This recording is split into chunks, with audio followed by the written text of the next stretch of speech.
આજના બ્લોગની શરૂઆત થઈ ગઈ છે ગાડીમાં. કેમ કે જઈ રહ્યા છે ચલોડા. હું તો હોય જ ના ડ્રાઈવર.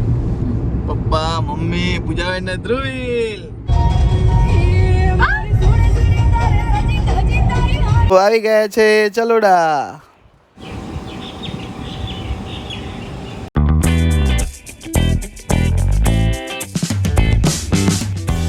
હેલો ગાઈસ, હર હર મહાદેવ. સ્વાગત છે મારા એક બીજા નવા બ્લોગમાં. તો આજના બ્લોગની શરૂઆત થઈ ગઈ છે ગાડીમાં. કેમ કે જઈ રહ્યા છે ચલોડા. પહેલાના બ્લોગમાં તમે જોયું હશે કે ફોટા તમને બતાવ્યા હતા ત્યાં કે મારું ગામડું બતાવવાનું કહેતો હતો. તો બતાવીશ ચલો જગ્યા ને જો કોણ કોણ છે ગાડીમાં. હું તો હોય જ ના ડ્રાઈવર. પપ્પા, મમ્મી, પૂજાબેન ને ધ્રુવીલ. ધ્રુવીલ આવે છે ચલોડા. બાને મળવા જવાનું છે ગામડે.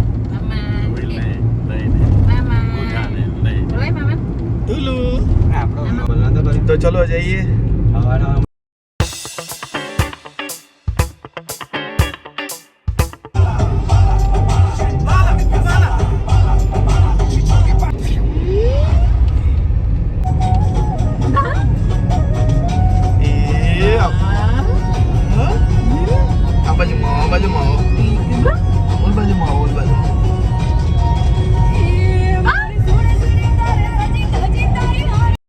તો આવી ગયા છે આપણે ચલોડા. તો ચલો જઈએ હવે. આવી ગયા છે આપણે, ગાડી અહીંયા મૂકી દીધી છે અને જઈએ હવે ઘર તરફ. તો આવી ગયા છે ઘરે.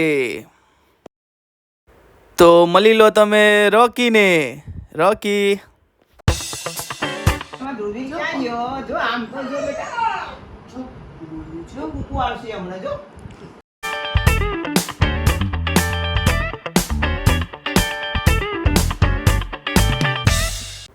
જો આ જગ્યા ફોટાવાળા બ્લોગમાં બતાવ્યું હતું ને, અહીંયા સીડી આગળ ઊભો તો તે આ જગ્યા છે. અને આ રહ્યું આખું આપણું ઘર છે. ઉપર રૂમ છે 2 અને આખું ચોગાન છે. અને આ સીતાફળી જો કેટલી જૂની છે, વર્ષો જૂની છે. પહેલાંથી પપ્પા ને રહેતા હતા ને અહીંયા ત્યારની.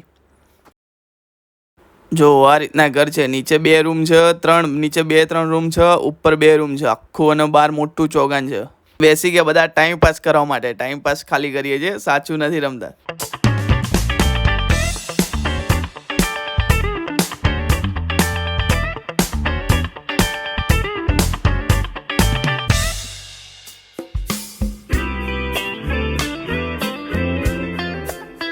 ઉપર બેસીને મસ્ત પત્તા રમતા હતા. નીચે ચાનો બોલાવો આવી ગયો છે. અને રોકી જો કેવો મસ્ત સૂઈ રહ્યો છે ને. તો નીકળી ગયા છે ઘરે જવા માટે. તો ચલો જઈએ હવે ઘરે. તો નીકળી ગયા છે ઘરે જવા. અને હવા આગળના ટાયરમાં ઓછી છે તો નિખિલ હવા પૂરો છે. અને હું ધ્રુવીલ બંને બેઠા છે. રસ્તામાં ઉભા રહ્યા છે શેરડીનો રસ પીવા. તુલાને બહુ ભાવે ને શેરડીનો રસ. ના, શું પીવાનું? લસ્સી પીવાની. તો નિખિલ લેવા ગયો છે લસ્સી. નિખિલ લઈને આવે છે લસ્સી.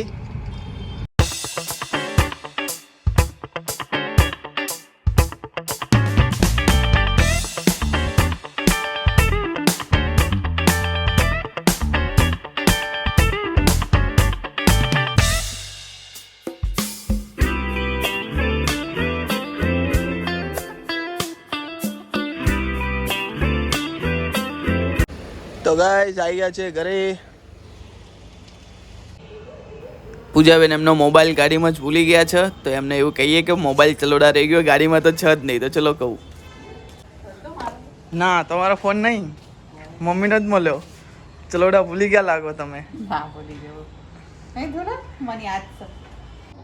ધ્રુવીલ તો થાકીને આવીને સૂઈ ગયો મસ્ત અને જોવે છે ટીવી. તો આજના બ્લોગમાં બસ આટલું જ. આ બ્લોગને કરીએ અહીંયા જ સમાપ્ત. આશા રાખું કે આજનો બ્લોગ તમને ગમ્યો હશે. જો બ્લોગમાં નવા હોય તો ચેનલને સબસ્ક્રાઇબ કરો, વિડીયોને લાઇક કરો અને શેર કરો. મળ્યો નવો બ્લોગ સાથે જલ્દી. હર હર મહાદેવ. Bye by.